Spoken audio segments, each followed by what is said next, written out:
விட்டு விலகுவதில்லை, நான் உன்னை என்றும் கைவிடுவதில்லை. நான் உன்னை விட்டு விலகுவதில்லை, நான் உன்னை என்றும் கைவிடுவதில்லை. நான் உன்னை காண்கின்ற தேவன், கண்மணி போல் உன்னை காப்பேன். நான் உன்னை காண்கின்ற தேவன், கண்மணி போல் உன்னை காப்பேன். நான் உன்னை விட்டு விலகுவதில்லை, நான் உன்னை என்றும் கைவிடுவதில்லை. நான் உன்னை விட்டு விலகுவதில்லை, நான் உன்னை என்றும் கைவிடுவதில்லை. பயப்படாதே நீ மனமே, நான் காத்திடுவேன் உன்னை தினமே. பயப்படாதே நீ மனமே, உன்னை காத்திடுவேன் உன்னை தினமே. அற்புதங்கள் நான் செய்திடுவேன், அற்புதங்கள் நான் செய்திடுவேன். உன்னை அதிசயமாய் நான் நடத்திடுவேன், உன்னை அதிசயமாய் நான் நடத்திடுவேன். நான் உன்னை விட்டு விலகுவதில்லை, நான் உன்னை என்றும் கைவிடுவதில்லை. நான் உன்னை விட்டு விலகுவதில்லை, நான் உன்னை என்றும் கைவிடுவதில்லை. திகையாதே கலங்காதே மனமே, நான் உன்னுடன் இருக்க பயமே. திகையாதே கலங்காதே மனமே, நான் உன்னுடன் இருக்க பயமே. கண்ணீர் யாவையும் துடைத்திடுவேன், உன் கண்ணீர் யாவையும் துடைத்திடுவேன். உன் கவலைகள் யாவையும் போக்கிடுவேன், உன் கவலைகள் யாவையும் போக்கிடுவேன். உன்னை விட்டு விலகுவதில்லை, நான் உன்னை என்றும் கைவிடுவதில்லை. நான் உன்னை விட்டு விலகுவதில்லை, நான் உன்னை என்றும் கைவிடுவதில்லை. அனுதினம் என்னை தேடிடுவாய், நான் அளித்திடும் பலனை பெற்றிடுவாய். அனுதினம் என்னை தேடிடுவாய், நான் அளித்திடும் பலனை பெற்றிடுவாய். அத்திமரம் போல் செழித்திடுவாய், அத்திமரம் போல் செழித்திடுவாய். நான் ஆசையாய் உண்ண கனி கொடுப்பாய், நான் ஆசையாய் உண்ண கனி கொடுப்பாய். நான் உன்னை விட்டு விலகுவதில்லை, நான் உன்னை என்றும் கைவிடுவதில்லை. நான் உன்னை விட்டு விலகுவதில்லை, நான் உன்னை என்றும் கைவிடுவதில்லை. நீதியின் பலக்கரத்தாலே உன்னை தாங்குவேன் நான் அன்பினாலே. நீதியின் பலக்கரத்தாலே உன்னை தாங்குவேன் நான் அன்பினாலே. ஆவியில் உண்மையாய் ஜெபித்திடுவாய், ஆவியில் உண்மையாய் ஜெபித்திடுவாய். தினம் அல்லேலூயா என்று ஆர்ப்பரிப்பாய், தினம் அல்லேலூயா என்று ஆர்ப்பரிப்பாய். நான் உன்னை விட்டு விலகுவதில்லை, நான் உன்னை என்றும் கைவிடுவதில்லை. நான் உன்னை விட்டு விலகுவதில்லை, நான் உன்னை என்றும் கைவிடுவதில்லை. நான் உன்னை காண்கின்ற தேவன், கண்மணி போல் உன்னை காப்பேன். நான் உன்னை காண்கின்ற தேவன், கண்மணி போல் உன்னை காப்பேன். நான் உன்னை விட்டு விலகுவதில்லை, நான் உன்னை என்றும் கைவிடுவதில்லை. We wish you a happy, prosperous and blessed New Year 2026. Happy New Year. என் ஜனங்கள் நான் அளிக்கும் நன்மையினால் திருப்தி ஆவார்கள் என்று கர்த்தர் சொல்லுகிறார். And my people will be satisfied with my goodness. நமக்கு கொடுக்கப்பட்டதான இந்த வாக்கு தத்தம் எரேமியாவினுடைய புஸ்தகம் 31:14 இருக்கிறது. அதனால் அந்த அதிகாரத்திலிருந்து தான் நாம் இன்றைக்கு தியானிக்க போகிறோம். ஒரு நிமிடம் நம் தலைகளை தாழ்த்தி கர்த்தருடைய சமூகத்தில் நாம் நம்மை அர்ப்பணிப்போம். நல்ல பிதாவே, நன்றியோடு உம்மை துதிக்கிறோம் ராஜா, உம்மை ஸ்தோத்திரிக்கிறோம் அப்பா. இந்த 2026 வருடத்திற்காக உமக்கு நன்றி. இந்த 2026 வருடத்தில் முதல் மணி நேரங்களில் ஆண்டவரே நாங்கள் கர்த்தருடைய வார்த்தையை தியானிப்பதற்கு தாகத்தோடு வந்திருக்கிறோம். எங்களோடு கூட நீர் பேசுவீராக. உம்முடைய வார்த்தைகள் எங்கள் மத்தியில் வருவதாக. உம்முடைய வார்த்தையின் வெளிச்சம் எங்களுக்கு பிரசித்தம் தரட்டும். உம்முடைய வார்த்தையில் நாங்கள் ஆண்டவரே நிலைத்து நிற்கட்டும். இந்த வருடம் முழுவதும் எங்களை தாங்குகிற ஆசீர்வாதத்தை ஆண்டவரே எங்களுக்கு உம்முடைய வார்த்தையின் மூலமாக கொடுப்பீராக. எங்கள் மீட்பரும் எங்கள் இன்ப இரட்சகருமாய் இருக்கிற கர்த்தராகிய இயேசு கிறிஸ்துவின் நாமத்தில் ஜெபம் வேண்டுகிறோம் எங்கள் ஜீவனுள்ள நல்ல தகப்பனே, ஆமென். வாசிக்கலாம். எரேமியா 31 அதிகாரம் 14 வசனத்தினுடைய பி பார்ட். என் ஜனங்கள் நான் அளிக்கும் நன்மையினால் திருப்தி ஆவார்கள் என்று கர்த்தர் சொல்லுகிறார். நீங்கள் வீட்டில் போய் இந்த அதிகாரம் முழுவதையும் வாசிங்க. இந்த அதிகாரத்தில் 40 வசனங்கள் உண்டு. இன்றைக்கு 1 முதல் 20 வசனங்களை நம்ம தியானிக்க போகிறோம். வருகின்ற வாரத்தில் முதல் வாரமாக இப்படினாலும் நம்ம சிலுவையினுடைய செய்தியை தியானிப்போம். அதனால் 21 40 வசனங்கள் முடிய நம் வருகின்ற ஞாயிற்றுக்கிழமையில் நம்ம தியானிக்கலாம். கவனியுங்கள். இங்கே சொல்லப்பட்டிருக்கிறது எரேமியா 31 அதிகாரம் 1 முதல் 20 வசனங்களில் கொடுக்கப்பட்டிருக்கிற காரியம் என்ன அப்படின்னு பார்த்தீங்கன்னா, தேவனுடைய இருதயமும் மனிதனுடைய இருதயமும் அங்கு வெளிப்படுத்தப்பட்டிருக்கிறது. 1 முதல் 20 வசனங்களை நீங்கள் வீட்டில் போய் தயவுசெய்து வாசிங்க நாளைக்கு. அங்கே சொல்லப்பட்டிருக்கிற காரியம் என்னென்னா, தேவனுடைய இருதயம் வெளிப்படுத்தப்பட்டிருக்கிறது. அதே போல் மனிதனுடைய இருதயம் அந்த இடத்துல வெளிப்படுத்தப்பட்டிருக்கிறது. God's heart and man's heart என்று சொல்லி அதை சொல்லலாம். இந்த 20 வசனங்களையும் நம்ம 2 பகுதியாக பிரிக்க போகிறோம். அதாவது ஒரு பகுதி என்ன அப்படின்னு பார்த்தீங்கன்னா, 1 முதல் 3 வசனங்கள் ஒரு பகுதியாகவும், அதுக்கப்புறம் 4 14 வசனங்கள் ஆசீர்வாதமான காரியம் வைக்கப்பட்டிருக்கிற பகுதியாகவும், அடுத்தது அந்த ரெண்டாவது பகுதி நம்ம தியானத்திற்காக எடுத்துக்கொள்ளப்படுகிற அந்த 2வது பகுதி எது அப்படின்னு பார்த்தீங்கன்னா, 15 வசனத்திலிருந்து 20 வசனம் வரைக்கும். அப்போது வசனத்தை நன்றாக நீங்கள் பிரித்து கவனித்து பாருங்கள். 1 முதல் 3 வசனங்கள் நம்முடைய பிரசங்கத்துக்குரிய காரியம். அதுக்கப்புறம் நம்முடைய தியானத்துக்குரிய காரியம் எது அப்படின்னு பார்த்தீங்கன்னா, 15 20 வசனங்கள்.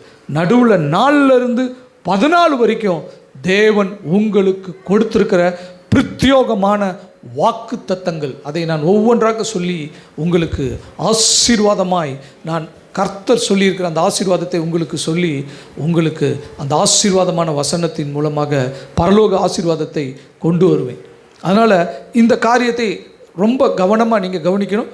நான் பெருசாக சொன்னாலும் சீக்கிரமாக முடிச்சிருவேன். அதனால் நீங்கள் கவனமாய் கவனிங்க. எரேமியா 31 அதிகாரம் 1, 2, 3 முதல் வசனத்தில், அவர்கள் என் ஜனமாய் இருப்பார்கள், நான் அவர்கள் தேவனாய் இருப்பேன் என்று கர்த்தர் சொல்லிவிட்டார். 2ஆம் வசனத்தில் என்ன சொல்கிறாருன்னா, பட்டயத்துக்கு தப்பி மீந்த ஜனம் வனாந்தரத்தில் இரக்கம் பெற்றது, இஸ்ரவேலுக்கு இளைப்பாறுதலை கட்டளையிட போகிறேன் என்று கர்த்தர் சொல்லுகிறார். பூர்வம் முதல் கர்த்தர் எனக்கு தரிசனையானார் என்பாய். ஆம், அநாதி சிநேகத்தால் உன்னை சிநேகித்தேன், ஆதலால் காருண்யத்தால் உன்னை இழுத்து கொள்ளுகிறேன் என்று கர்த்தர் வாக்கு பண்ணுகிறார். போன வாரம் ஞாயிற்றுக்கிழமையில் நமக்கு கொடுத்த வாக்கு தத்துவம் இதுதான். இதை தான் ஆண்டவர் போன வாரத்தில் நமக்கு கொடுத்தார். அநாதி சிநேகத்தால் உன்னை சிநேகித்தேன், ஆதலால் காருண்யத்தினால் உன்னை இழுத்து கொள்ளுகிறேன் என்று கர்த்தர் சொன்னார். இப்போது இந்த முதல் 3 வசனங்களில் தேவன் சொல்லி இருக்கிறது என்ன? அவர்கள் என் ஜனமாய் இருப்பார்கள், நான் அவர்கள் தேவனாய் இருப்பேன் என்று சொல்லி ஆண்டவர் சொல்லுகிறார். 2ஆம் வசனத்தில் ஆண்டவர் என்ன சொல்லுகிறாரு? பட்டயத்துக்கு தப்பி மீந்த ஜனம் வனாந்தரத்தில் இரக்கம் பெற்றது, இஸ்ரவேலுக்கு இளைப்பாறுதலை கட்டளையிட போகிறேன் என்று கர்த்தர் சொல்லுகிறார் என்று சொல்லுகிறார். அதற்கப்புறம் அநாதி சிநேகத்தால் உன்னை சிநேகித்தேன், காருண்யத்தினால் உன்னை இழுத்து கொண்டேன் என்று சொல்லி கர்த்தர் சொல்லுகிறார். ஆண்டவர் எனக்கு தரிசனமானார் என்று சொல்லி நீ ஆண்டவருடைய சமூகத்தில் சொல்லுவ. பூர்வ காலத்தில் கர்த்தர் எனக்கு தரிசனையானார் என்று சொல்லி நீ சொல்லுவ என்று சொல்லி ஆண்டவர் சொல்லுகிறார். கவனிங்க, இந்த 3 வசனத்தினுடைய காரியம் என்ன அப்படின்னு பார்க்கும்போது, எகிப்திலிருந்து இஸ்ரவேல் ஜனங்கள் வெளியில வந்த காரியத்தை ஆண்டவர் இந்த வசனத்தில் சொல்லுகிறார். இது முன்ன பின்ன மாற்றி கொடுக்கப்பட்டிருந்தாலும் நம்ம ஆடுறாத தியானிக்க போகிறோம். முதல்ல ஆண்டவர் சொல்றாரு, இஸ்ரவேல் ஜனங்களை நான் அவர்களை உருவாக்கும் முன்னே அநாதி நாட்கள், அவர்களுக்கு தெரியாத, அவர்கள் புரிந்து கொள்ள முடியாத இருக்கிற காலத்திலேயே நான் அவர்களை சிநேகித்தேன் என்று சொல்லி கர்த்தர் சொல்லுகிறார். அதற்கு ஒரு விளக்க உரையில் இப்படி சொல்லப்பட்டிருக்கிறது. எப்படி சொல்லுங்கன்னா, தூரத்து நாட்கள் என்று சொல்லி சொல்லுகிறார். நாங்கள் எங்கள் கற்பனைக்கே எட்டாத, எங்கள் சிந்தைக்கே வராத தூரத்தில் உள்ள நாட்கள். அது எங்களுக்கு தெரியல, அது எப்போ எங்களுக்குன்னு புரியல, அது எப்போ அவர் எங்களை சிநேகிச்சார்னு எங்களுக்கு தெரியல அப்படின்னு சொல்லக்கூடிய நாட்கள் என்று சொல்லி அதற்கு ஒரு விளக்க உரை கொடுக்கப்பட்டிருக்கிறது. அருமையான தேவனுடைய ஜனமே, இஸ்ரவேல் ஜனத்தை அவர் அப்படி சிநேகித்தார். அப்படி சிநேகித்து காருண்யத்தினால் அவர்களை இழுத்து கொண்டார். அநாதி சிநேகத்தால் அவர்களை சிநேகித்தார், காருண்யத்தினால் இழுத்து கொண்டார். இப்போ அவர்கள் சிறைப்பட்டு போயிட்டாங்க. சிறைப்பட்டு போய் அவர்கள் எகிப்தில் பார்வோனுக்கு அடிமைகளாக இருக்கிறாங்க. ஆனாலும் அவர் சிநேகித்தபடியினால, அவர் காருண்யத்தினால் அவர்களை இழுத்து கொண்டபடியினால அவர்கள் அவருடைய கரத்தை விட்டு அவர்கள் வெளியே போகவே இல்லை.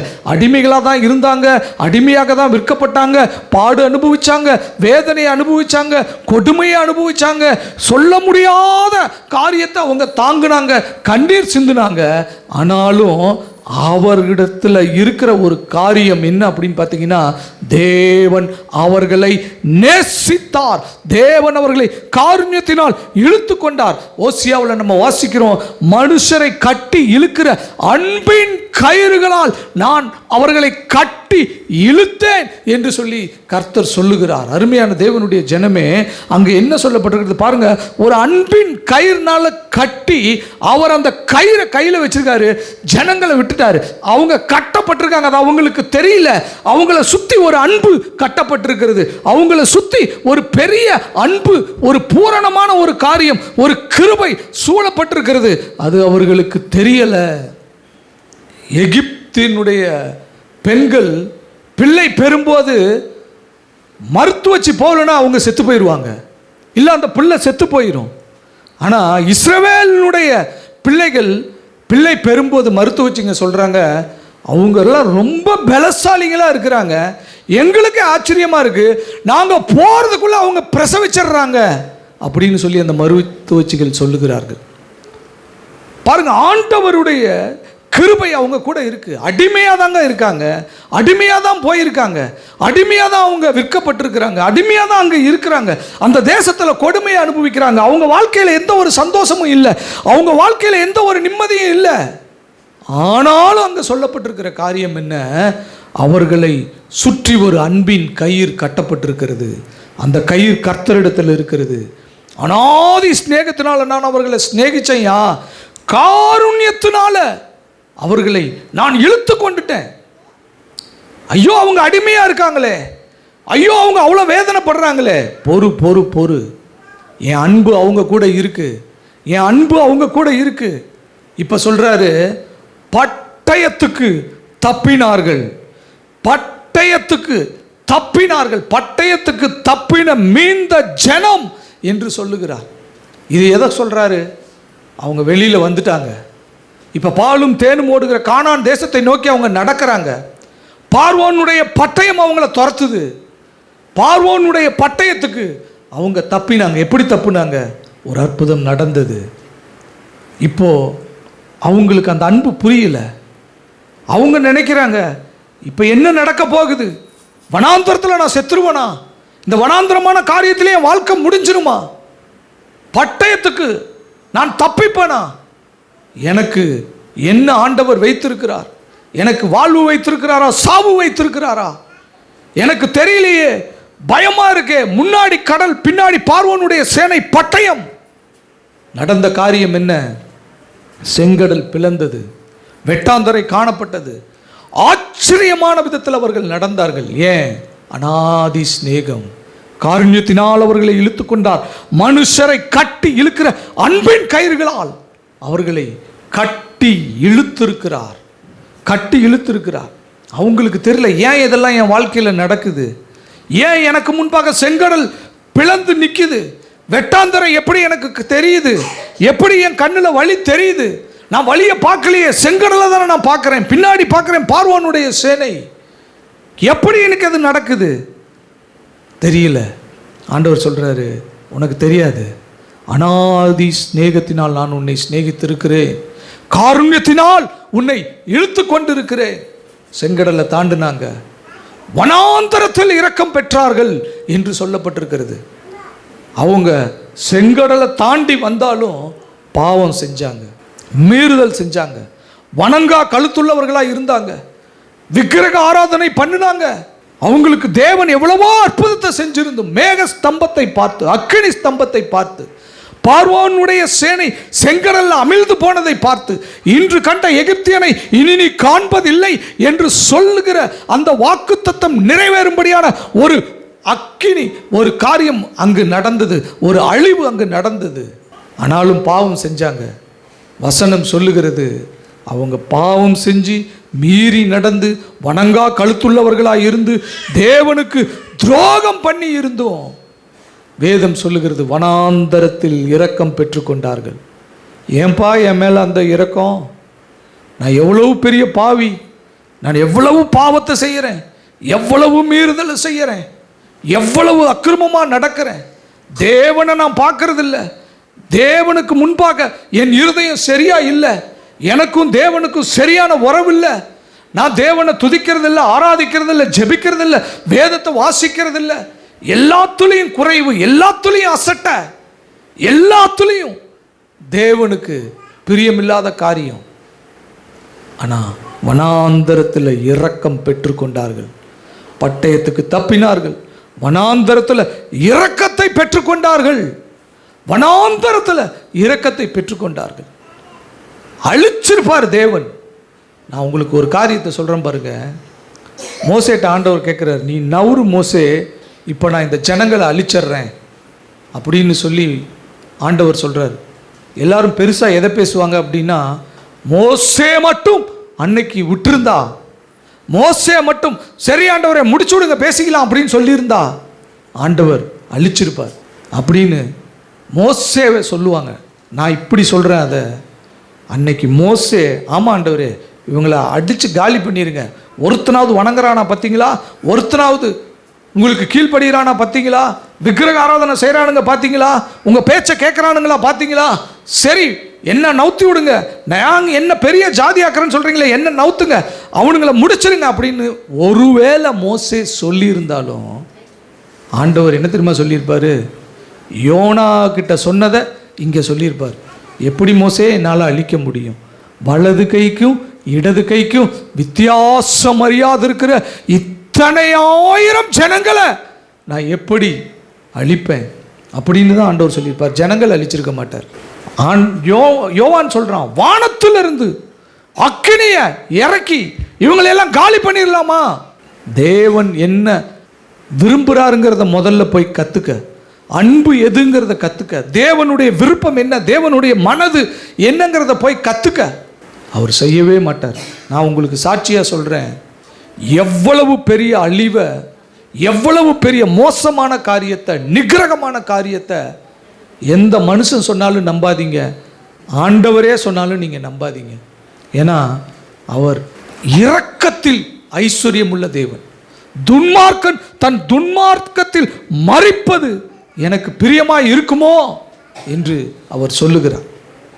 அதனால் அழிவுங்கிறது இல்லை, அழிவுக்குரிய காரியத்தை அவங்க செஞ்சாங்க, ஆனால் அழிவுங்கிறது அங்கே இல்லை.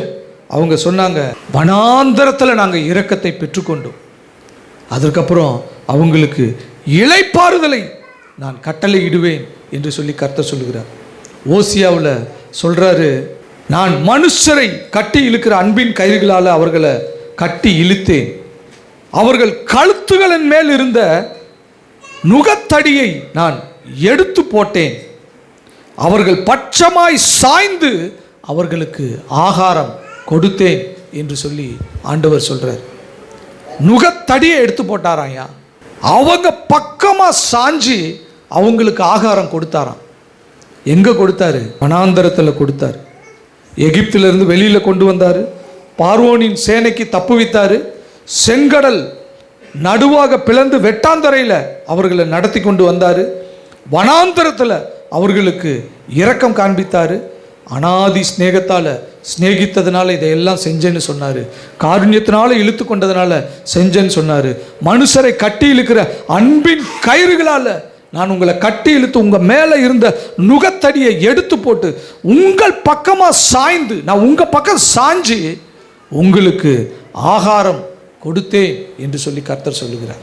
இதெல்லாம் அந்த 1, 2, 3 வசனங்களில் ரொம்ப அழகா எரேமியா சொல்கிறார். எதற்காக சொல்கிறார் அப்படின்னா, சிறைப்பட்டு போயிட்டாங்க ஜனங்க. இனி அவங்கள குறித்து ஒரு நம்பிக்கை இல்லை. இனி அவங்கள குறித்து எந்த ஒரு காரியமும் இல்லை.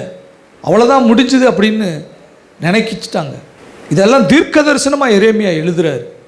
இல்லை, வனாந்தரத்தில் நடந்த காரியம் என்ன? பட்டயத்துக்கு தப்பிச்ச வனாந்தரத்தில் இரக்கத்தை பெற்றுக்கொண்டோம். தேவன் எங்கள் பக்கமாய் சாய்ந்து எங்களுக்கு ஆகாரம் கொடுத்தார், எங்கள் நுகத்தடியை எடுத்து போட்டார் அப்படின்னு சொல்லி அந்த அதிகாரத்தை அவர் எழுதுகிறார். அப்போ அந்த 3 வசனங்கள் ஜனங்க எகிப்திலிருந்து வெளியில் வந்து செங்கடலை கலந்து வனாந்தரத்தில் அவங்க வாழ்கிற வரைக்கும் உள்ள ஹிஸ்ட்ரியை அந்த 3 வசனங்கள் சொல்லுகிறது. அருமையான தேவனுடைய ஜனமே, அந்த காரியம் எப்படி பார்க்கப்படுது அப்படின்னா, தேவனுடைய இருதயத்திற்கும் தேவன் தெரிந்து கொண்ட ஜனங்களுக்கும் நடுவில் நடக்கிற சம்பவம். நல்லா கவனிச்சுக்கோங்க. தேவனுடைய இருதயத்திற்கும் தேவன் தெரிந்து கொண்ட ஜனங்களுக்கும் நடுவில் நடக்கிற சம்பவம். இதை தாங்க அப்படியே புதிய ஏற்பாட்டில் ரொம்ப அழகா நமக்கு ஆண்டவர் வெளிப்படுத்தி காண்பிக்கிறார். கவனிங்க, ஆண்டவர் சொல்றாரு 2 தெசலோனிக்கேயர்ல 2ஆம் அதிகாரம் 13ஆம் வசனத்தில், ஆதி முதல் தேவன் உங்களை தெரிந்து கொண்டார் என்று சொல்லுகிறார். அது கடைசி வரியை வாசிச்சு பார்த்தீங்கன்னா அதில் இருக்கும். ஆதி முதல் தேவன் உங்களை தெரிந்து கொண்டார் என்று சொல்லப்பட்டிருக்கும். இதை எங்கிருந்து அப்போஸ்தலனாகிய பவுல் எடுக்கிறார் அப்படின்னு பார்த்தீங்கன்னா, அந்த வனாந்தரத்திலிருந்து வந்த அந்த எகிப்தின் ஜனங்களை எப்படி ஆண்டவர் சொன்னார்? அனாதி ஸ்நேகத்தால் நான் உங்களை ஸ்நேகித்தேன், காருண்யத்தினால உங்களை இழுத்து கொண்டேன் என்று சொல்றார். அந்த அனாதி நாட்கள், அந்த தூரத்து நாட்கள், எங்க அறிவு கேட்டாத, எங்க புத்திக்கு புலப்படாத இருக்கிற அந்த நாட்கள், அந்த நாட்கள்ல எங்களை ஆண்டவர் தெரிந்து கொண்டு எங்க மேல அன்பு வைத்து எங்களை சிநேகித்து காருண்யத்தினால் எங்களை இழுத்து கொண்டு எங்களுக்கு அவர் அன்பின் கயிறை கட்டி அதை கையில் வச்சுட்டு எங்களை விட்டுட்டார். இப்போ பவுல் சொல்றாரு, ஆதி முதல் என்று சொல்லுகிறார். ஆதி முதல் தேவன் உங்களை தெரிந்து கொண்டார் என்று சொல்லி அப்போஸ்தலனாகிய பவுல் சொல்லுகிறார். இதை இன்னமும் நம்ம விளக்கமாக பார்க்கணும் அப்படின்னா, எபேசியரில் 1ஆம் அதிகாரம் 4ஆம் வசனத்திலிருந்து வாசிங்க பார்க்கலாம், 7ஆம் வசனம் வரைக்கும். தமக்கு முன்பாக அன்பில் பரிசுத்தம் உள்ளவர்களும் குற்றமில்லாதவர்களுமாய் இருப்பதற்கு அவர் உலக தோற்றத்திற்கு முன்னே கிறிஸ்துவுக்குள் நம்மை தெரிந்து கொண்டபடியே பிரியமானவருக்குள் தாம் நமக்கு தந்தருளின தம்முடைய கிருபையின் மகிமைக்கு புகழ்ச்சியாக தம்முடைய தயவுள்ள சித்தத்தின்படியே நம்மை இயேசு கிறிஸ்து மூலமாய், நல்லா கவனிங்க, தமக்கு சுவிகார புத்திரராகும்படி முன் குறித்திருக்கிறார். அவருடைய கிருபையின் ஐஸ்வரியத்தின்படியே இவருடைய இரத்தத்தினாலே பாவ மன்னிப்பாகிய மீட்பு நமக்கு இவருக்குள் நமக்கு உண்டாயிருக்கிறது. பாருங்க, இந்த 4ஆம் வசனத்திலிருந்து 7ஆம் வசனம் வரைக்கும் ஆதி முதல் நான் உங்களை தெரிஞ்சுக்கிட்டேன். அந்த ஆதி முதல் அப்படின்னா என்ன? உலக தோற்றத்திற்கு முன்னே என்று சொல்லி ஆண்டவர் சொல்றார். ஆதி முதல் அப்படின்னா உலக தோற்றத்திற்கு முன்னே நான் உங்களை தெரிந்து கொண்டு உங்கள் மீது அன்பு வைத்தேன் என்று சொல்றார். பிரியமானவருக்குள் தாம் நமக்கு தந்தருளின கிருபையின் மகிமைக்கு புகழ்ச்சியாக உலக தோற்றத்திற்கு முன்னே நம்மை தெரிந்து கொண்டு உலக தோற்றத்திற்கு முன்னே நம்மீது அன்பு வைத்து பிதாவுக்கு பிரியமானவராய் இருக்கிற கர்த்தராகிய இயேசு கிறிஸ்துவினுடைய மகிமைக்கு புகழ்ச்சியாக அவர் என்ன செய்கிறாராம்? நம்மளை சுவிகார புத்திரராய் மாற்றி இருக்கிறாராம். இதெல்லாம் எப்போ? உலக தோற்றத்துக்கு முன்ன, நீங்க பறக்காததற்கு முன்ன, உலகமே தோன்றாததுக்கு முன்ன ஆதி முதல் அவர் தெரிந்து கொண்டார். எப்படி? அநாதி ஸ்நேகத்தால் தெரிந்து கொண்டு, காருண்யத்தினால் இழுத்து கொண்டு, அன்பின் கயிறுகளால் கட்டி அவங்கள அப்படியே விட்டாரோ, அந்த மாதிரி உலக தோற்றத்திற்கு முன்ன ஆதி முதல் உங்களையும் என்னையும் தெரிந்து கொண்டு, இப்போ சொல்றாரு, உலக தோற்றத்திற்கு முன்னே நம்மீது அன்பு வைத்து பிரியமானவருக்குள் அவருடைய மகிமைக்கு புகழ்ச்சியாக, கிறிஸ்து இயேசுவினுடைய மகிமைக்கு புகழ்ச்சியாக, பிதாவாகிய தேவனுடைய மகிமைக்கு புகழ்ச்சியாக, பரிசுத்த ஆவியானவருடைய மகிமைக்கு புகழ்ச்சியாக நம்மளை என்னவா பண்ணியிருக்காராம்? சுவிகார புத்திரர் ஆக்கி இருக்கிறார். இஸ்ரவேல் ஜனங்களை குறித்து ஆண்டவர் சொல்லும்போது இஸ்ரவேலின் சேஷ்ட புத்திரன் என்று சொல்றார். சேஷ்ட புத்திரன் அப்படின்னா முதல் குமாரன் என்று சொல்றார். முதல் குமாரன் அப்படின்னு சொல்றாரு. முதல் குமாரன் அப்ப இளைய குமாரன் ஒருத்தன் இருக்கான்னு அர்த்தம். ஆனா இங்க நம்மளை பார்த்து சொல்றாரு, சுவிகார புத்திரனாய் நான் உன்னை எடுத்துக்கொண்டு இருக்கிறேன். சுவிகார புத்திரன். இந்த சுவிகார புத்திரன் அப்படின்னா என்ன தெரியுமா? அடாப்டட் சைல்டு அப்படின்றார்.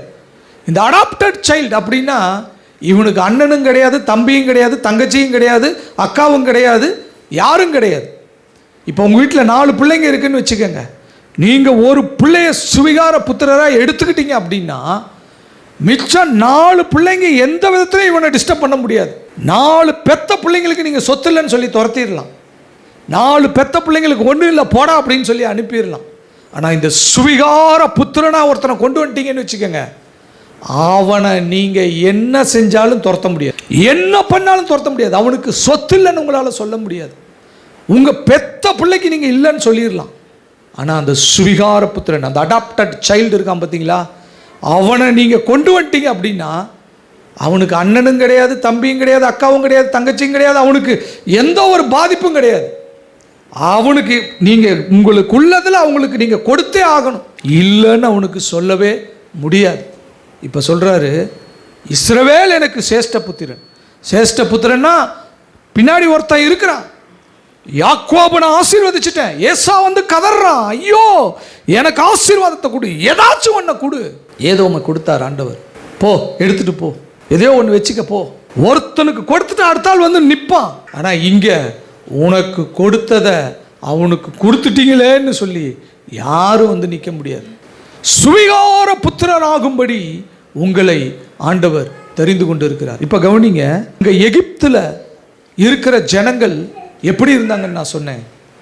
அநாதி ஸ்நேகத்தினால ஸ்நேகிக்கப்பட்டிருந்தாங்க, காருண்யத்தினால இழுக்கப்பட்டிருந்தாங்க, அன்பின் கயிறுகளால் கட்டி இழுக்கப்பட்டிருந்தாங்க. இதெல்லாம் பழைய ஏற்பாடு.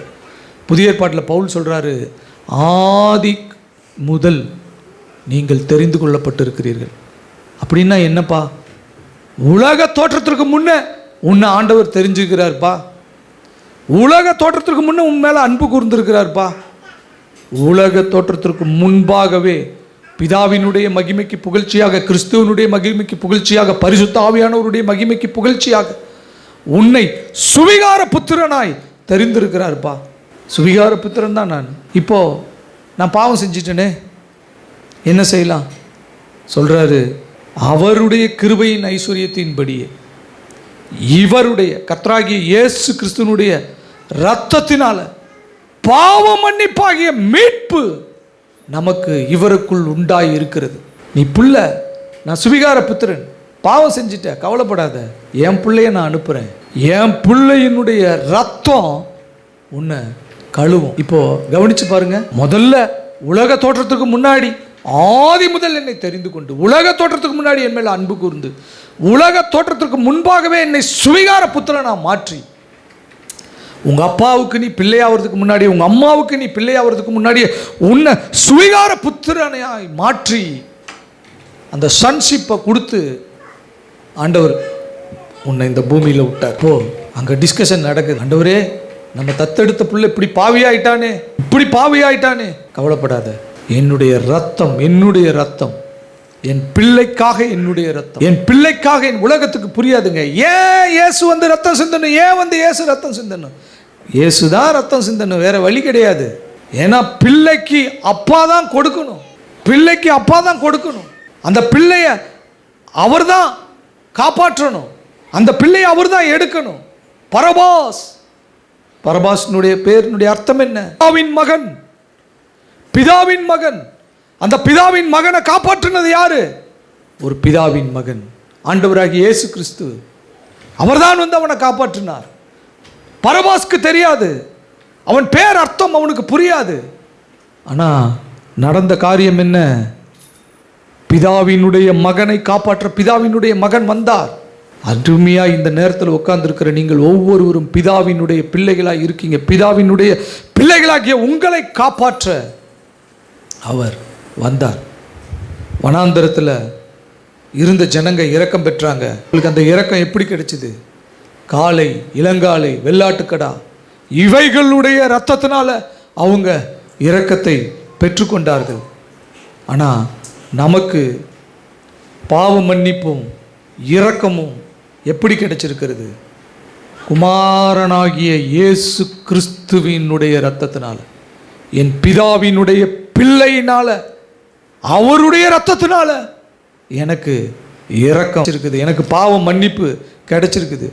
கிறிஸ்துவின் இரத்தத்தினால எனக்கு பாவ மன்னிப்பு கிடைச்சி. அவங்க பட்டயத்துக்கு தப்பினார்கள், நான் எரிகிற அக்கினி கடலுக்கு தப்பி இருக்கிறேன், நரகத்துக்கு நான் தப்பி இருக்கிறேன், நான் நரகத்திற்கு தப்பி இருக்கிறேன்.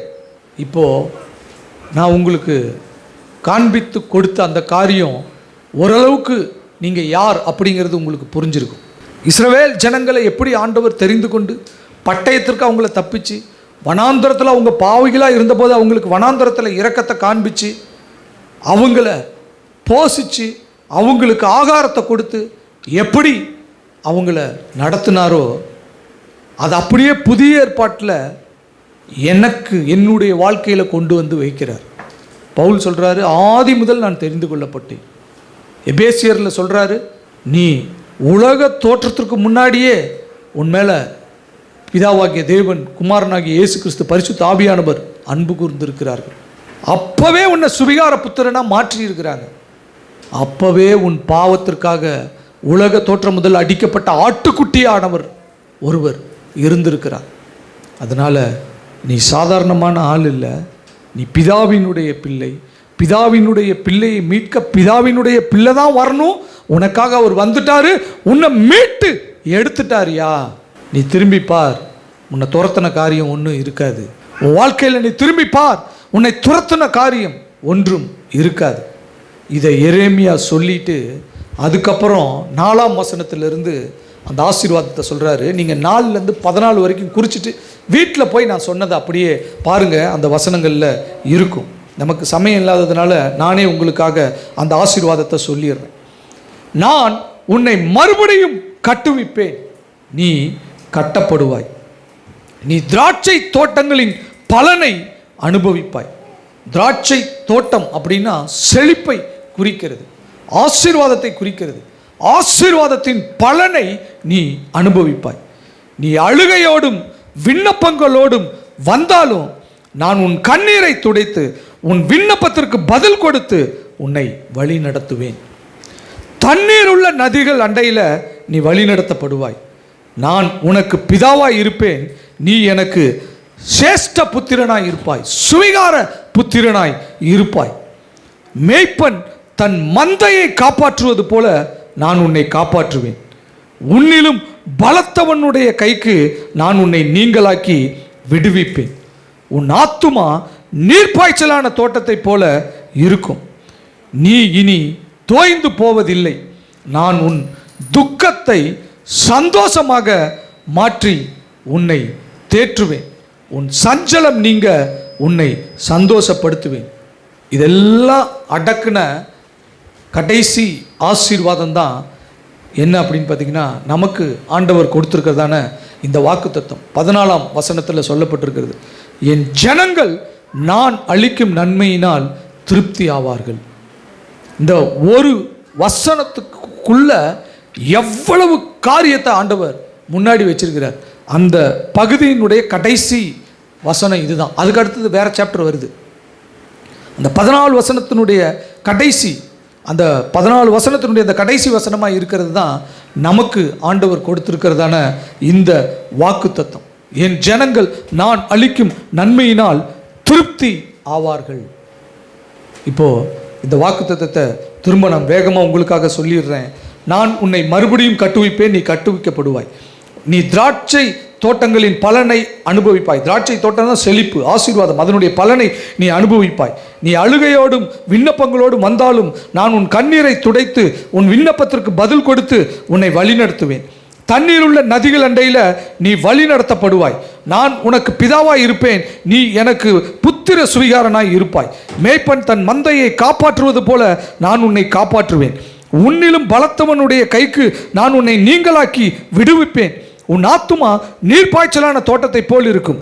நீ இனி தோய்ந்து போவதில்லை.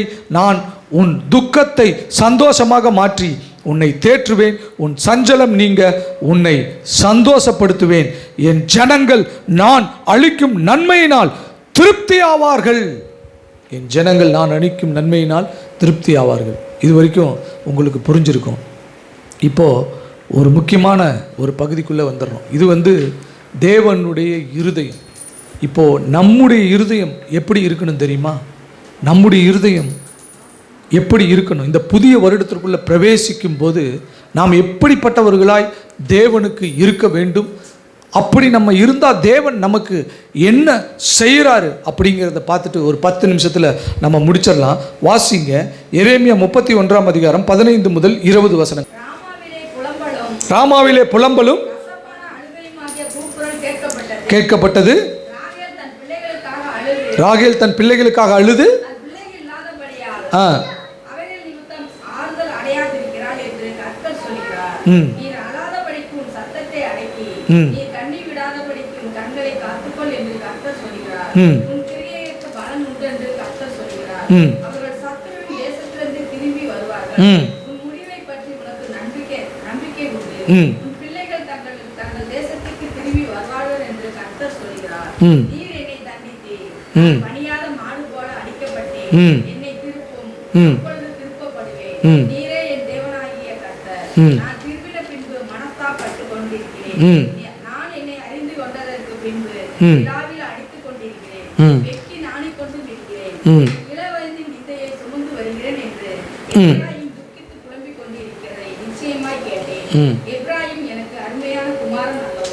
அவன் எனக்கு பிரியமான பிள்ளை அல்லவோ, அவனுக்கு விரோதமாய் பேசினது முதல் அவனை நினைத்துக் கொண்டே இருக்கிறேன்.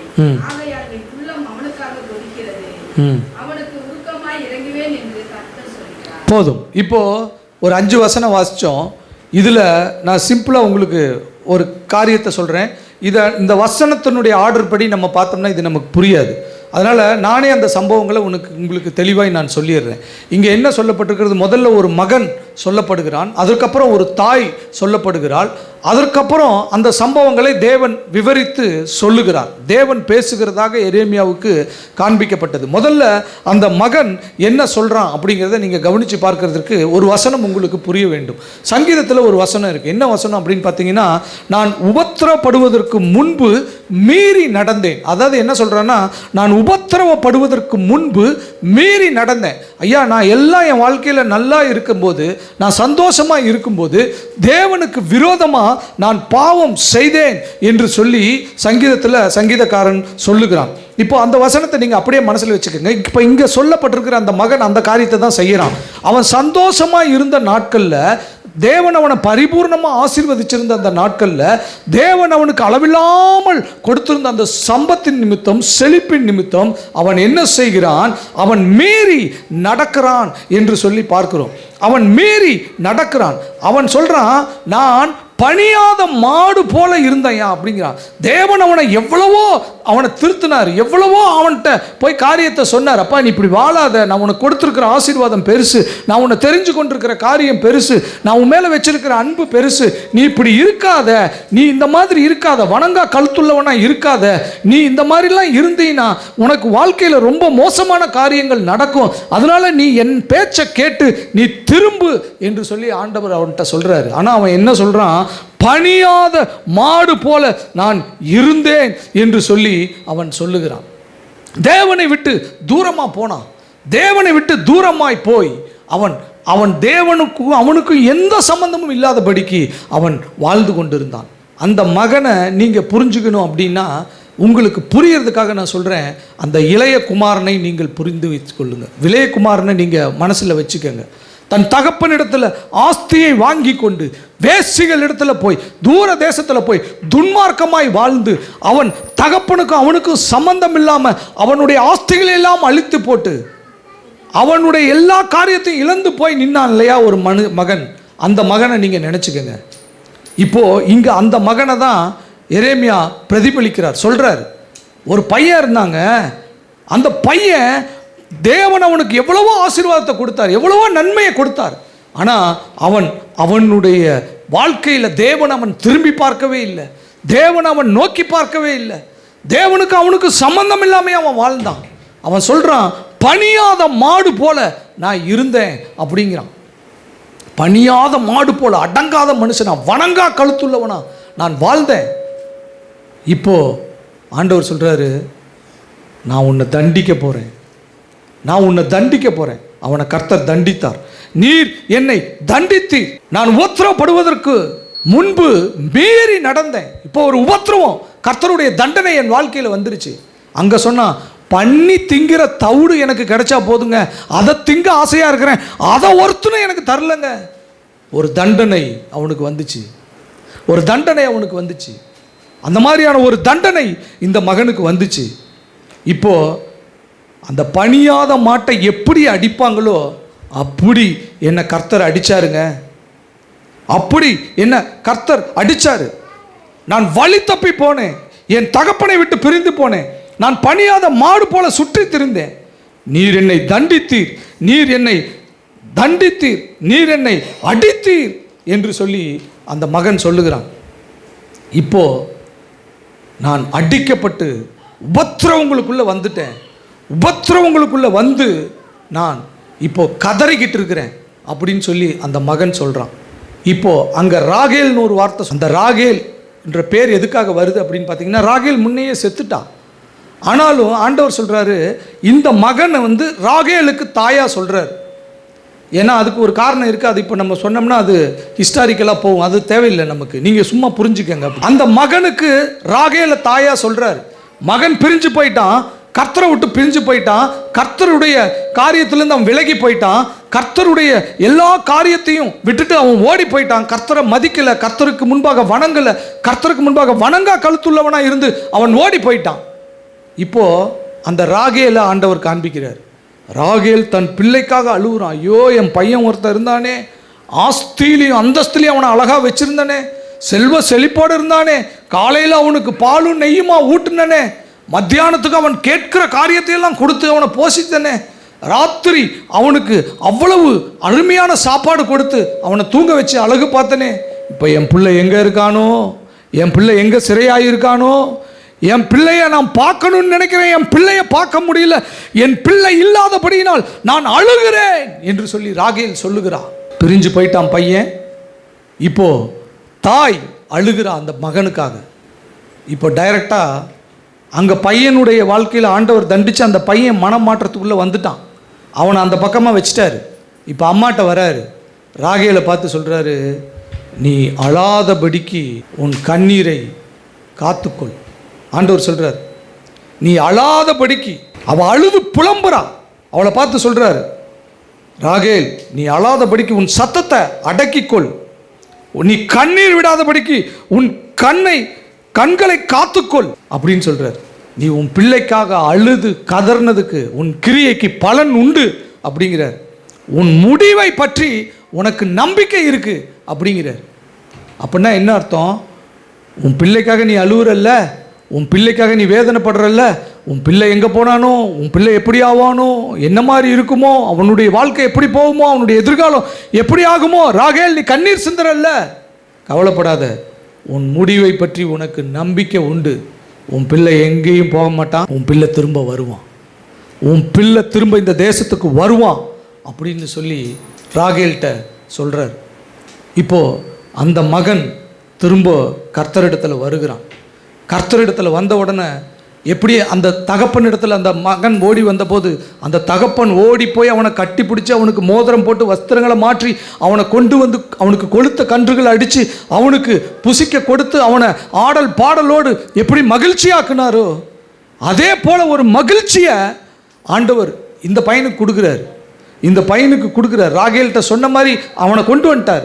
ராகேல், நீ அழுவாத, உன் பையனுக்காக அழுவாத, உன் கிரியைக்கு பலன் உண்டு, உன் பிள்ளையை பற்றி உனக்கு நம்பிக்கை உண்டு, அவனை நான் திரும்ப கொண்டு வருவேன். அதே மாதிரி கொண்டு வந்துட்டார். மீறி போனவன் தான், வணங்கா கழுத்துள்ளவன் தான், பணியாத மாடு போல் இருந்தவன் தான். அவன் அங்கே போயிட்டான், உபத்திரவத்திற்கு வந்துட்டான். உபத்திரப்படுறதுக்கு முன்னாடி மீறி நடந்தேன். இப்போ உபத்திரவப்பட்ட உடனே, கஷ்டப்பட்ட உடனே, பாடுபட்ட உடனே, தேவனால் அடிக்கப்பட்ட உடனே, தண்டிக்கப்பட்ட உடனே இப்போ என்னால் முடியல, நான் திரும்ப ஆண்டவர்கிட்டயே போயிடுறேன், நான் எழுந்து என் தகப்பனிடத்தில் போவேன்னு சொன்னான் இல்லையா, அந்த மாதிரி தகப்பனிடத்தில் திரும்ப வந்துட்டான். இப்போ தகப்பன் செய்ததை பார்த்த உடனே அவன் மனஸ்தாபப்படுகிறான். அவன் சொல்கிறான், நான் மனஸ்தாபப்படுகிறேன், என்னை நான் அறிந்து கொண்ட பின்பு விழாவில் அடிச்சுக்கிட்டு இருக்கேன்யா, வெட்கி நாணி கொண்டு இருக்கிறேன்யா, என் இளவயதின் நிந்தையை சுமந்து கொண்டு இருக்கிறேன்யா அப்படின்னு சொல்கிறான். ஏண்டா தேவனை விட்டுட்டு போனோம், ஏண்டா கர்த்தரை விட்டுட்டு போனோம், ஏண்டா இவ்வளோ நல்ல தகப்பனை விட்டுட்டு ஓடி போனோம், இவ்வளவு அன்பான தகப்பனா, இவ்வளவு இரக்கமுள்ள தகப்பனா, இவ்வளவு பாசமுள்ள தகப்பனா சொல்கிறான். நான் வெட்கப்படுறேன், என்னை நான் அறிந்து கொண்ட போது என் விழாவில் நான் அடித்து கொண்டு இருக்கிறேன், என் தேவன் இப்படிப்பட்டவரா, என் தகப்பன் இப்படிப்பட்டவரா, ஓடி போன என்ன, பணியாத மாடு மாதிரி இருந்த என்ன திரும்ப கொண்டு வந்து என் மேலே எவ்வளவு அன்பை காட்டுறார் பாரியா, எவ்வளவு பாசத்தை காட்டுறார் பாரியா. அம்மாட்ட போகிறான், அம்மா, அவங்க அம்மா அவன்கிட்ட சொல்கிறா, பா ஆண்டவர் சொன்னார்ப்பா, உன் பிள்ளையினுடைய முடிவை பற்றி உனக்கு நம்பிக்கை உண்டு, உன் பிள்ளைய நான் விடமாட்டேன், ராகேல் நீ கவலைப்படாத, உன் பிள்ளையை நான் விடமாட்டேன். இன்றைக்கு உங்கள் பிள்ளைங்களை குறித்து நீங்கள் கவலைப்படுறீங்களா, வேதனைப்படுறீங்களா? ஐயோ, என் பிள்ளையினுடைய வாழ்க்கையில் என்ன நடக்கும், என் பிள்ளைக்கு யார் இருக்கா, இவனை எப்படி நான் வளர்த்தெடுப்பேன், இவனை எப்படி நான் ஆதரிப்பேன், இவனை எப்படி நான் வைப்பேன், என் பிள்ளை பார்க்கும் போதெல்லாம் என் அங்கமெல்லாம் பதறுதே, இந்த பிள்ளையை நான் எப்படி வளர்ப்பேன்? ராகேல், உன் பிள்ளையை குறித்து உனக்கு நம்பிக்கை உண்டு. அந்த மகன் போய் அவங்க அம்மாட்ட கேட்குறான், ஆண்டவர் சொன்னார், உன் கிரியைக்கு பலன் உண்டு, உன் பிள்ளையை குறித்து அழாத, உன் சத்தத்தை நீ அடக்கு, உன் கண்ணீர் வராமல் காத்துக்கொள், நான் அப்படி உன் பிள்ளையை நான் விட்டுற மாட்டேன், உன் பிள்ளையை நான் விடவே மாட்டேன், அவன் என் அன்புக்குள்ளே இருக்கிறான், என்னுடைய பிள்ளை அவனை நான் விட மாட்டேன். அவன் பணியாத மாடு போல இருந்தது உண்மை, அவன் தூரமாக ஓடி போனது உண்மை, அவன் வணங்கா கழுத்துள்ளவனாக இருந்தது உண்மை, எல்லாம் உண்மை, நான் விட மாட்டேன்.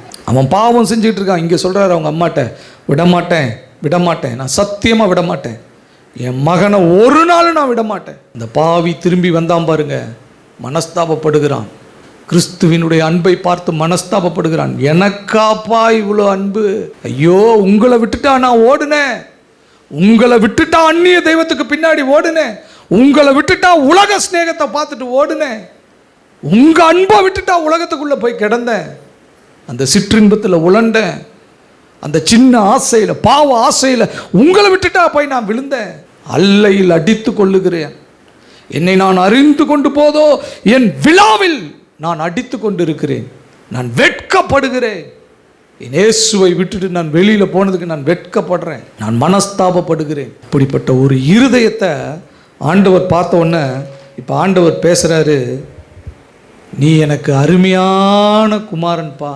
அப்படிங்கிறார், நீ எனக்கு பிரியமான பிள்ளைப்பா, நீ எனக்கு அருமையான குமாரன், நீ எனக்கு பிரியமான பிள்ளை, நான் உனக்கு விரோதமாக பேசின நாளில் இருந்து உன்னையே நினச்சிக்கிட்டு இருக்கேன், பணியாத மாடை அடிப்பது போல அடிச்சாரு அப்படின்னு சொல்கிறான் இல்லையா, என்னை தண்டிச்சாருன்னு சொல்கிறான் இல்லையா, உனக்கு விரோதமாக ஒரு காரியத்தை செஞ்ச நாளில் இருந்து என் பிள்ளையை அடிச்சிட்டனே, என் பிள்ளையை தண்டிச்சிட்டனே அப்படின்னு உன்னையே நினச்சிக்கிட்டு இருக்கேன்டா, நான் உன்னை விடவே இல்லை சொல்கிறார் ஆண்டவர், நான் உன்னை விடவே இல்லை, உனக்கு விரோதமாய் நான் பேசின நாளில் இருந்து நான் உன்னையே தான் நினச்சிட்டு இருக்கிறேன், என் உள்ளம் உனக்காக பொங்குது அப்படிங்கிறார், உனக்கு நான் உருக்கமாக இறங்குவேன் என்று அந்த மகனுக்கு ஆண்டவர் சொல்கிறார். இப்போ புரியுதா உங்களுக்கு? நம்ம எந்த இடத்துல வந்து நிற்கிறோம் தெரியுமா? இந்த புதிய வருடத்திற்குள்ளே நம்ம எப்படி போகணும் தெரியுமா? அவன் திரும்பி வந்து மனஸ்தாபப்பட்டான் இல்லையா? ஒரு தேவனுக்கு முன்னாடி நின்று அவன் மனஸ்தாபப்பட்டான் இல்லையா? அந்த மனஸ்தாபம், அந்த பழைய வாழ்க்கை வந்து அந்த பழைய வருடம் நினச்சிக்கோங்க. இப்போ இந்த புதிய வாழ்க்கை, அந்த மனஸ்தாபப்படுகிற வாழ்க்கை, அவன் என்னை நான் அறிந்து கொண்ட போதோ என் விழாவில் அடித்து கொண்டிருக்கிறேன், நான் வெட்கப்பட்டு நாணுகிறேன். நீங்கள் இந்த பழைய வருடத்தில் தேவனுக்கு விரோதமாக செஞ்ச எல்லா காரியத்துக்கும் வெட்கப்படணும், வேதனைப்படணும், மனஸ்தாபப்படணும். என் ஆண்டவருக்கு விரோதமாவா இப்படி நான் வாழ்ந்துட்டேன்? என் ஆண்டவருக்கு விரோதமாவா நான் இப்படி இருந்துட்டேன்? இந்த தெய்வத்துக்கு விரோதமாவா நான் வாழ்ந்துக்கிட்டு இருக்கிறேன்? இனி நான் அப்படி இருக்க மாட்டேன், இனி நான் அந்த மாதிரி இருக்க மாட்டேன். அந்த புதிய வருடம் ஆண்டவர் சொல்கிறாரு, நீ எனக்கு அருமையான பிள்ளை, நீ எனக்கு பிரியமான குமாரன், நீ எனக்கு பிரியமான குமாரன், நீ எனக்கு அருமையான பிள்ளை. நான் உனக்கு விரோதமாய் பேசின நாள் முதல் கொண்டு உன்னையே தான் நான் நினச்சிக்கிட்டு இருக்கேன்ப்பா, உன்னையே தான் நான் நினச்சிட்டு இருக்கேன். வேணா உங்கள் அம்மாட்ட போய் கேட்டுப்பார். உங்கள் அம்மாவுக்கு நான் அடித்து சத்தியம் பண்ணி கொடுத்துருக்கேன். நீ அழாத, உன் பிள்ளைக்காக அழாத, உன் பிள்ளைக்காக நீ வேதனைப்படாத, உன் பிள்ளைக்காக கண்ணீர் சிந்தாத, உன் பிள்ளைக்காக நீ அழுது புலம்பாத. உன் கிரியைக்கு பலன் உண்டு.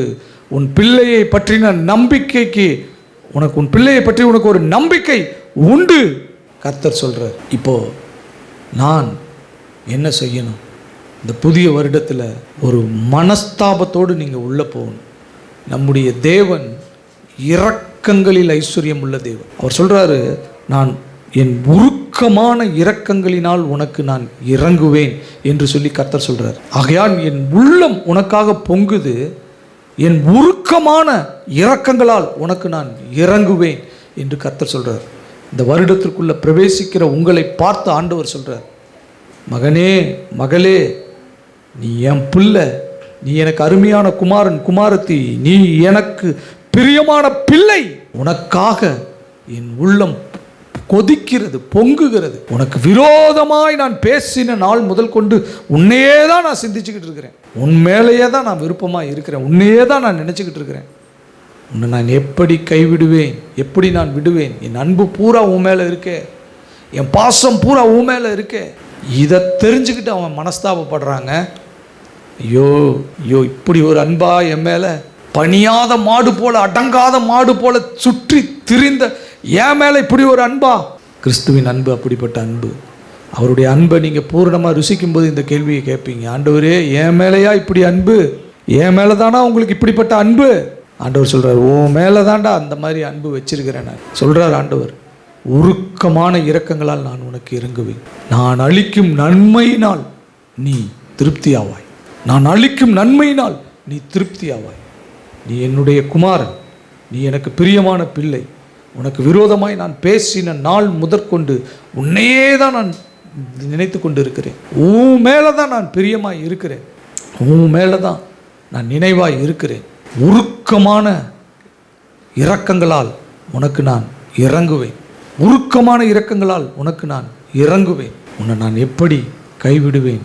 நான் உன்னை விட்டு விலகுவதும் இல்லை, உன்னை கைவிடுவதும் இல்லை. நான் அளிக்கும் நன்மையினால் நீ திருப்தியாய் இருப்பாய். என் பிள்ளை திருப்தியாய் இருக்கும். அவர்கள் வெளியே போய் கொழுத்த கன்றுகளைப் போல வளருவார்கள் என்று கர்த்தர் சொல்லுகிறார்.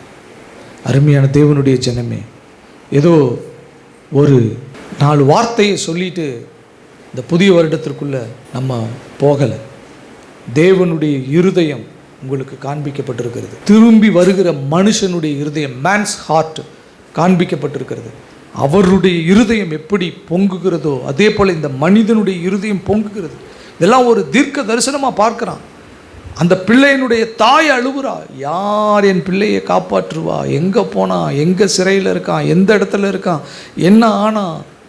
ராகேல் தன் பிள்ளைக்காக அழுது புலம்புகிறாள். கர்த்தர் சொல்கிறார், நீ அழாத, நீ அழாதபடிக்கு நீ உன்னை காத்துக்கொள், உன் சத்தத்தை அடக்கு. ராகேல், நீ கவலையப்படாத, உன் கிரியைக்கு பலன் ஒன்று. உன் பிள்ளையை நான் விடவே மாட்டேன். உன் பிள்ளை இல்லை, அவன் என் பிள்ளை, என்னுடைய சுவீகார புத்திரன் அவன். எப்படி நான் விடுவேன்? உன் பிள்ளை குறித்து உனக்கு ஒரு நம்பிக்கை இருக்குது. இந்த புதிய வருடத்தில் உங்கள் பிள்ளைங்களுக்காக நீங்கள் கலங்குனீங்கன்னா கர்த்தர் இந்த வாக்குத்தத்தத்தை உங்களுக்கு சொல்கிறார். உன் பிள்ளையை குறித்து உனக்கு நம்பிக்கை இருக்குது, நீ கவலைப்படாத. உன் பிள்ளையினுடைய முடிவு சம்பூர்ணமாக இருக்கும், ஆசீர்வாதமாக உன்னுடைய பிள்ளை இருப்பான். அதனால் நீங்கள் கவலைப்படாதீங்கன்னு கர்த்தர் சொல்கிறார். இந்த வருடம் நம்ம பிரவேசிக்கும் போது, கர்த்தருடைய சமூகத்திற்குள்ளே நம்ம போகும்போது, இப்படிப்பட்ட ஒரு உள்ளம், அதாவது நம்முடைய கல்லான இருதயம் நொறுக்கப்பட்டு கிறிஸ்துவினுடைய இருதயம், பவுல் சொல்கிறாரு, கிறிஸ்து இயேசுவில் இருந்த சிந்தையே உங்களிலும் இருக்க கடவுதுங்கிற அந்த சிந்தை நமக்குள்ளே வந்துடணும். அது வந்துருச்சுன்னா நம்மளை இந்த உலகத்தில் எந்த ஒரு காரியமும் நம்மளை அசைக்க முடியாது. ஒரு உண்மையான மெய்யான மாற்றத்திற்குள்ளே நீங்கள் வரணும். Blessed new year, happy new year. உங்களுடைய வாழ்க்கையில் இந்த 2026 வருடத்தில் நீங்கள் சுதந்திரிக்க போகிற காரியம் நீங்கள் கற்பனை கூட பண்ணி பார்க்க முடியாது. ஏன்னா சொல்கிறவர் கர்த்தர், நீ எனக்கு அருமையான குமாரன், நீ எனக்கு பிரியமான பிள்ளை, உருக்கமான இரக்கத்தினால நான் இறங்குவேன். இந்த பார், உனக்காக யார் கண்ணீர் விட்டாலும் எனக்கு பிடிக்காது. ஏன்னா உன்னுடைய எதிர்காலத்தை நான் டிசைன் பண்ணி வச்சிருக்கிறேன். உங்கள் அம்மா உனக்காக அழுவலாம், என் பிள்ளை வாழ்க்கை இப்படி போயிடுச்சு, ஒன்றும் இல்லாமல் இருக்கானே, என் பிள்ளையை பார்க்கும் போதெல்லாம் என் அங்கமெல்லாம் பதறுதே, என் பிள்ளை நான் எப்படி வாழ வைக்க வேண்டும் என்று விரும்பினேனோ அதற்கு விரோதமாக என் பிள்ளையினுடைய வாழ்க்கை இருக்குதே, அவனை எப்படி பார்க்கணுன்னு ஆசையாக இருந்தனோ அதெல்லாம் மறைஞ்சி போச்சே, ஒன்றுமே இல்லையே, முடிஞ்சு போச்சே, எல்லாம் போச்சே. கர்த்தர் சொல்கிறார், ராகேல் அழுவாத, உன் கண்ணில் கண்ணீர் வரக்கூடாது, உன் சத்தத்தை அடக்கு, உன் சத்தத்தை அடக்கு, நீ புலம்பி அழுவாததை நிப்பாட்டு, உன் கிரியைக்கு பலன் உண்டு. அவன் உன் பிள்ளை இல்லை, என் பிள்ளை, அவன் திரும்புவான், அவன் திரும்ப அவனுடைய ஆசீர்வாதத்திற்குள்ள அவன் வருவான், நான் வர வைப்பேன், என்னால் முடியும். இவ்வளோ பெருசு அதெல்லாம் நீ கவலைப்படாத, என்னால் முடியும். கர்த்தர் சொல்கிறார், அவன் எனக்கு அருமையான குமாரன், எனக்கு பிரியமான பிள்ளை, அவன் நான் அளிக்கும் நன்மையினால் அவன் திருப்தி ஆவான் என்று கர்த்தர் சொல்லுகிறார். இந்த காரியத்தோடு நம்ம இந்த செய்தியை முடிக்கலாம். இதனுடைய தொடர்ச்சின்னு கூட சொல்லலாம் ஞாயிற்றுக்கிழமை. அதனால் ஞாயிற்றுக்கிழமை நீங்கள் வாங்க, அந்த ஆசீர்வாதத்தையும் நீங்கள் சுதந்திரித்து கொள்ளுங்கள். இந்த நாளில் ஆண்டவர் அவருடைய இருதயத்தை காண்பிச்சிட்டாரு. திரும்பி நம்ம இருதயத்தை ஆண்டவருக்கு காண்பிக்கணும். அந்த மகன் திரும்பி வந்துட்டான். வந்த உடனே அவன் மனஸ்தாபப்படுகிறான். ஐயோ, இவ்வளவு நல்ல தெய்வத்தை விட்டா நான் ஓடுனேன், இந்த தெய்வத்துக்கு முன்னாடியா நான் பணியாத மாடு போல இருந்தேன், அடங்காத மாடு போல இருந்தேன், இந்த தெய்வத்துக்கு முன்னாடியா வணங்கா கழுத்துள்ளவனா நான் இருந்தேன், என்னை நான் அறிந்து கொண்ட போதோ என் விழாவில் நான் அடித்து கொண்டு இருக்கிறேன், நான் வெட்கப்பட்டு நாணுகிறேன். ஆண்டவர் சொல்றார், இப்படிலாம் நீ சொல்ற இல்ல, நீ எனக்கு அருமையான குமாரன்பா. நீங்கள் இந்த வருடத்திற்குள்ளே போகும்போது, இந்த 2025 வருடத்தில் உங்களுக்கும் தேவனுக்கும் இடையில் இருக்கிற காரியங்களை பாருங்கள். இந்த புதிய வருடம் தேவனோடு நெருங்குகிற வருடம், பிள்ளை தகப்பன் என்கிற உறவுக்குள்ளே வருகிற வருடம், அவர் நம்மை மீட்டு எடுக்கிற வருடம், நம்மளை ஸ்தானத்துக்கு கொண்டு வருகிற வருடம். இந்த வருடத்தில் தேவன் நம்மளை அபரிமிதமாய் ஆசீர்வதிக்க போகிற வருடம். நீங்கள் நினைச்சு பார்க்க முடியாத நன்மைகளை அவருடைய பிள்ளைக்காக, அருமையான குமாரன்னு சொல்லிட்டார், பிரியமான பிள்ளைன்ட்டார், நன்மைகளை பரலோகத்தின் பொக்கிஷத்திலிருந்து வருஷிக்க பண்ணுகிறார். எடுத்துக்கப்பா, எடுத்துக்க. உங்கள் அம்மா பார்க்கணும். அன்றைக்கி அழுதால உங்கள் அம்மா உன்னை பார்த்து, என் பிள்ளை இல்லைன்னு அழுதால, இப்போ பார்க்கணும், ஐயோ என் தேவன், உங்கள் அம்மா இப்போ ஆனந்த கண்ணீருடனும், என் தேவன் என் பிள்ளையை எப்படி ஆசீர்வதித்திருக்கிறார், எவ்வளவு நன்மையை கொடுக்கிறார் என் பிள்ளைக்கு, இந்த பிள்ளைக்கு இப்படி ஒரு நன்மை. தேவன் அப்படிப்பட்ட காரியத்தை உங்களுடைய வாழ்க்கையில் செய்வார். என் ஜனங்கள் நான் அளிக்கும் நன்மையினால் திருப்தி ஆவார்கள். எல்லாரும் இருக்கிற இடத்துல அப்படியே கண்களை மூடுங்க, பார்க்கலாம். இந்த புதிய வருடத்திற்குள்ள நான் எப்படி பிரவேசிக்க வேண்டும் என்று தேவன் விரும்புகிறார். நான் எப்படி இந்த புதிய வருடத்திற்குள்ளே போகணும், என்னுடைய அப்ரோச் எப்படி இருக்கணும். தேவன் உனக்கு பேசி இருக்கிறார். மகனே, நீ அவருக்கு அருமையான குமாரன், மகளே நீ அவருக்கு அருமையான குமாரத்தி. ஆண்டவர், நீ எனக்கு பிரியமான பிள்ளை, என் அன்பு பூரா உன்கிட்ட தான் இருக்குது, என் அன்பு பூரா உன்கிட்ட தான் வச்சிருக்கிறேன். அதை ஒரு நாள் அவங்க கண்டுபிடிச்சாங்க. ஐயோ, நேற்று வரைக்கும் செங்கலை சுட்டுக்கிட்டு அடியை வாங்கிட்டு எட்டி மிதிப்பான், கீழே உழுவேன், என்னை மிதித்த கால்களெல்லாம் இப்போ என்னை துரத்திக்கிட்டு வருது, இங்கே வந்து என்னை மிதிப்பான்னு பார்த்தேன், அதெல்லாம் அந்த கடலில் மூழ்கி போய் அவன்லாம் செத்து அப்படியே மிதக்கிறான், குதிரையெல்லாம் செத்து மிதக்குது, அந்த ரதங்களெல்லாம் அப்படியே மிதக்குது, அப்படியே எல்லாம் வெயிட்டாய் உள்ளே போகுது. பார்வோனுடைய சேனை, இதெல்லாம் எப்படா எனக்கு நடக்குது, எனக்கா இதெல்லாம் நடக்குது, நேற்று வரைக்கும் ஒன்றுமே இல்லையாடா. ஆண்டவர் சொல்கிறாரு, அது உனக்கு தெரியலடா, நீ நேற்று தான் பார்க்குற, இந்த தோன்றதுலேருந்து தான் கணக்கு வைக்கிறீங்க. ஆதி முதல் உலக தோற்றத்திற்கு முன்னே உன்னை நான் தெரிந்து கொண்டேன், உன்னை நான் சிநேகித்தேன், உன் மீது அன்பு வைத்தேன். பிதாவினுடைய நாமத்துக்கு புகழ்ச்சியாக, குமாரனுடைய நாமத்துக்கு புகழ்ச்சியாக, பரிசுத்த ஆவியானவருடைய நாமத்திற்கு புகழ்ச்சியாக உன்னை சுவிகார புத்திரனாய் மாற்றி இருக்கிறேன். நீ பிதாவினுடைய பிள்ளை. பிதாவினுடைய பிள்ளைக்கு பிதாவினுடைய பிள்ளை தான் வந்து ரத்தத்தை சிந்தணும். அந்த ரத்தம் உனக்காக சிந்தப்பட்டிருக்கிறது. நீ எனக்கு அருமையான குமாரன், நான் கைவிடவே மாட்டேன். ஆண்டவர்கிட்ட ஒரு மனஸ்தாபத்தோட மன்னிப்பு பெற்றுக்கொண்டு புதிய வருடத்திற்குள்ளே போங்க. இன்றையிலிருந்து கடவுளுக்கு நீங்கள் அக்கௌண்டபிளாக இருக்கணும். போய் தனித்து உட்காருங்க, கர்த்தருடைய சமூகத்தில் வேதத்தை வாசிங்க, கொஞ்ச நேரம் ஜெபம் பண்ணுங்க. உங்களை கெஞ்சி கேட்குறேன், கொஞ்ச நேரம் டெய்லி அதை செய்யுங்க. டெய்லி ஒவ்வொரு நாளும் நேரத்தை ஒதுக்குங்க, ஒவ்வொரு நாளும் செய்யுங்க. உங்கள் வாழ்க்கை எப்படி ஆசீர்வதிக்கப்படுகிறதுங்கிறதை, உங்கள் வாழ்க்கை எப்படி மாறுதுங்கிறதை பாருங்க. ஆச்சரியங்கள் எப்படி நடக்கிறதுங்கிறத பாருங்க. கர்த்தர் உங்களை விடவே மாட்டார். கர்த்தர் உங்களை விடவே மாட்டார். கர்த்தரை உங்களை காப்பாற்று. ஆசீர்வாதமான 2026 வருடம் உங்களுக்கு கொடுக்கப்பட்டிருக்கிறது. தேவன் நம்முடைய ஜனங்களுக்கு கொடுக்கும் நன்மையினால் அவர்கள் திருப்தி ஆவார்கள். and my people will be satisfied with my goodness. நல்ல பிதாவே, நன்றியோடு உம்மை துதிக்கிறோம். ராஜா, உம்மை ஸ்தோத்தரிக்கிறோம். அப்பா, நேற்றும் இன்றும் என்றும் மாறாத எங்கள் நல்ல தெய்வமே, உம்மை துதிக்கிறோம், உம்மை ஸ்தோத்தரிக்கிறோம். இந்த நாளிலும் கூட தகப்பனே, ஆண்டவரே, எங்களோடு கூட நீர் இடைப்பட்டு எங்களோடு கூட நீர் பேசினீர். அருமையான குமாரன் என்று சொன்னீர், பிரியமான பிள்ளை என்று சொன்னீர். என் ஜனங்கள் நான் அளிக்கும் நன்மையினால் திருப்தி ஆவார்கள் என்று வாக்கு பண்ணியிருக்கிறேன். இந்த வாக்கு தத்துவத்திற்காக உமக்கு நன்றி. வந்து இந்த சத்தத்தை கேட்டதான் நம்முடைய பிள்ளைகள் ஆசீர்வதிக்கப்படுவார்களாக. நம்முடைய பிள்ளைகள் அவர்களுடைய பிள்ளைகளுக்காக ஏங்குகிற காரியத்தில் இன்றைக்கு ஒரு தீர்க்க தரிசனத்தை கட்டளையிட்டீர். எந்தெந்த தாய்கள்லாம் தங்களுடைய பிள்ளைகளுக்காக கண்ணீர் சிந்துகிறார்களோ அந்த கண்ணீர் உம்மால் துடைக்கப்படுகிறது என்கிறதை நீர் எங்களுக்கு காண்பித்து கொடுத்திருக்கிறேன்.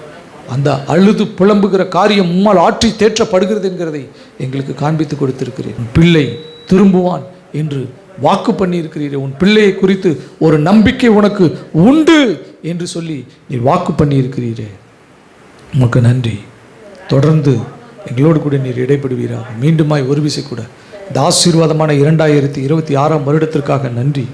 எவ்வளவோ எதிர்பார்ப்புகள், எவ்வளவோ ஆச்சரியங்கள், எவ்வளவோ ஆசீர்வாதங்கள், எவ்வளவோ அற்புதங்கள், அதிசயங்கள் எங்களுக்கு முன்பாக வைக்கப்பட்டிருக்கிறபடினால் உமக்கு நன்றி. என் தேவனால் ஜனங்களுக்குள்ள, மனுஷர்களுக்குள்ள செய்ய முடியாத பெரிய அதிசயமான காரியம் ஒன்றுமில்லை என்கிறதை நாங்கள் விசுவாசிக்கிறோம். எங்கள் தேவன் எங்கள் மீது அன்பு கூர்ந்திருக்கிறார். அவருடைய அன்பு எங்களோடு கூட இருக்கிறது. ஒரு காரியமும் எங்களுக்கு விரோதமாய் இருக்க போகிறது இல்லை. தேவனுடைய அன்பு எங்களுடைய வாழ்க்கையில் பிரதானமாய் இருக்கிறது. நாங்கள் அதை நினைத்து மனஸ்தாபப்படுகிறோம். ஆண்டவரே, என்னை நான் அறிந்து கொண்ட போதோ நான் வெட்கப்பட்டு நாணுகிறேன். ஆண்டவரே, அப்படிப்பட்ட ஒரு மன மாற்றத்திற்குள்ளே நாங்கள் வருகிறோம். இந்த வருடத்திற்குள்ளே நாங்கள் பிரவேசிக்கிறோம். எங்களை பொறுப்பெடுத்துக் கொள்ளும், ஆசீர்வதியும். மீண்டுமாய் 2026 வருடத்திற்காக உமக்கு நன்றி, ஸ்தோத்திரம். உம்முடைய பிள்ளைகள் உம்மால நடத்தப்படட்டும். தாங்கி ஏந்தி சுமந்து இந்த வருடத்தில் எல்லா நாட்களிலும் நீர் எங்களை விட்டுவிடாதபடிக்கு எங்களோடே கூட இருந்து எங்களை பாதுகாத்து எங்களை ரட்சித்துக் கொள்ளும், எங்களை மீட்டுக்கொள்ளும். எங்களுக்கு விடுதலை தாரும். எங்கள் மீட்பெரும் எங்கள் இன்ப இரட்சகருமாய் இருக்கிற கர்த்தராகிய இயேசு கிறிஸ்துவின் நாமத்தில் ஜெபம் வேண்டுகிறோம் எங்கள் ஜீவனுள்ள நல்ல தகப்பனே, ஆமென். ஹல்லேலூயா, ஹல்லேலூயா. கர்த்தர் நல்லவர்.